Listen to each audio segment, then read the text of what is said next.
भाइन त आखिरत में बिन भाइन। अल्लाह पाक इरशाद फरमायो इल्लल मुत्तकीन,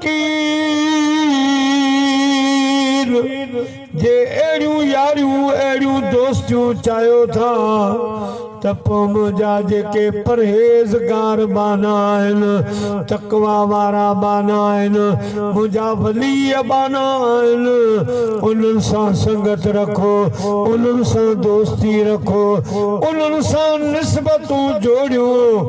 ये मुंहिंजा प्यारा बाना अहिड़ा जा दोस्त थींदा जेके दुनिया में त निभाईंदा पर कब्र में बि निभाईंदा त आखिरत में भी निभाईंदा। इन्हनि जे हथनि में हथ ॾियो, इन्हनि जा मुरीद थी वञो। जे मुरीद नथा जो त इन्हनि सां मोहबत कयो।